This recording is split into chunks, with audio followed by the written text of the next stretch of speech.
I made her. Who is this irresistible creature who has an insatiable love? Playing hide and seek. Hello, and welcome to my channel. I seem to have misplaced pate at the moment, but welcome. It's me, Laudna, and I am falling apart. No. This is the part 3 of the Laudna video that I mentioned oh so long ago and wanted to go over, which is more about the physicality of Laudna, but I also wanted to show you how I've kind of upped my Laudna cosplay game, if you will, with some hot glue black eye tears, tight arm fishnet things with nails glued onto them so that I can just match my foundation and body paint. What else? Oh, I made sashimi. Let me go get. Where are they? Where did I put those two? Ah, there they are. Aha. You two scoundrels. I made sashimi. I know in the show they describe sashimi as being bigger, about 1.5 feet. I have another one that I'm going to do the same thing to, but I made her. What I wanted to discuss in this video, besides showing you other things that I've done to level up my Laudna cosplay, like I also made a Goodwill vial, which I got at the very beginning of the campaign, that I am wearing as a necklace right now. I made it. I'll put some B-roll in so that you can get a close-up look at it. But besides that, besides the sashimi, besides the Goodwill vial, the point of this video was that I wanted to talk about more of the physicality of being Laudna, as well as, I guess, what I do when I'm trying to mimic Marisha's voice. One thing that I've really noticed about the voice that Marisha does for Laudna has a very musical quality to it. So when she's trying to get Imogen's attention or talking to Aurum through a message cantrip, she often goes with rather sing-songy type beats. I'll give you some examples. There's the way that she says Imogen, like I referenced, which is like Imogen, and so it kind of like goes up, or Imogen. That's kind of a way to to demonstrate her sing-songy quality that she can have to her vocal affect. Another thing is the way that she says Aurum when she's sending the message to Aurum, and then everyone else in the cast is like Aurum, Aurum, Aurum, which I absolutely love the way that they flavor her messages to be as fucking creepy as possible. I think that's hilarious. Something else that Marisha does is that she's very invested in her hair. I've seen people talk about different reasons why they think Laudna is constantly clawing at her hair and pulling out chunks of her hair. I remember in earlier episodes, she says that it's because Laudna still thinks or feels like she has grave dirt in her hair, because someone needed it for a spell component, and she was like, oh, you need grave dirt? I can just, and like shake her hair out like Ali Sheedy in The Breakfast Club.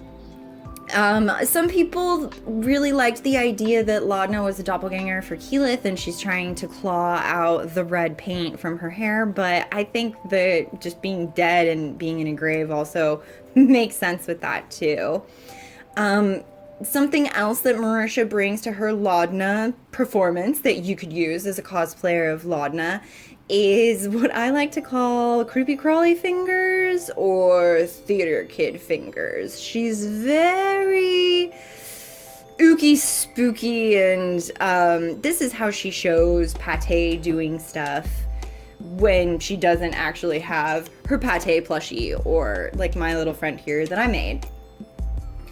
that's kind of something to keep in mind, is if you're moving or if you're talking to someone or doing something, just to kind of always keep those fingers spindly and moving. Aside from that, I will insert some clips to teach you how I made these hot glue tiers if you are interested, and that will be right now.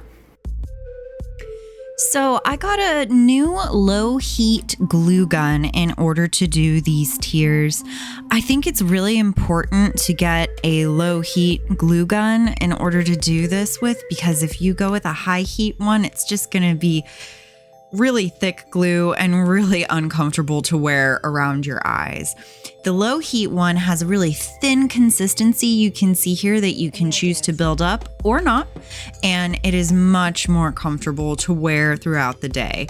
I love this little silicone mat that came with the glue gun that I got for this. It made it super easy to take the tiers off of, but you could also use a sheet of wax baking paper in its stead. I tried to make a variety of tier sizes, thickness, and length, because that was how you could really convey a more natural look. And if I saw any pieces had parts that I wasn't too fond of, I just went ahead and took a pair of scissors and chopped it off. I really tried to keep it with a dollop on the bottom going into a smaller, narrow shape.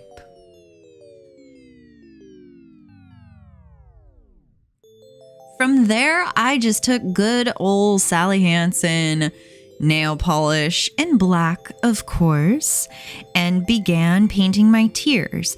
So if you want these to do like a photo shoot or something, you can keep them clear. They definitely get the point across if you are not a undead hollow one like Laudna is. I went with the nail polish because it has a really shiny finish to it, and that gloss is really conducive to evoking the idea of a viscous liquid like tears are. I've used this nail polish so much on my Laudna cosplay, from the nails to these tears. It's been probably one of the MVPs. I also completely neglected to mention that I made a Laudna wig. And here I am talking about how I was going to secure the bun with this hook clasp elastic, because it secures like that, so it'll just be really easy to keep the style that I have, as opposed to your traditional scrunchie or these ones that will break, right? Here's the wig from the front. I sewed in 2 wefts of white hair and then thinned it out. I would definitely advise you to thin out your wigs, especially with Laudna, because just the general vibe of her hair isn't very thick. Look at all of that, and it still looks like a thick, luscious wig, even though I've thinned out about like half of the hair. Was really enjoying how the wig was shaping up and how it was looking. Closer look at the wefts that I sewed in to achieve the shock of white hair that Laudna has. I just used some clear fishing line to get through the lace. And then I kind of tried to style the white hair to fall a specific way, because I couldn't get any of the white hairs in on the lace. In my previous video, I showed you how to make Laudna's ooey gooey drippy fingers, which is something that I plan to do again with a full-length, tight arm glove like I am wearing now for this cosplay, as well as embroider some more of my Laudna top.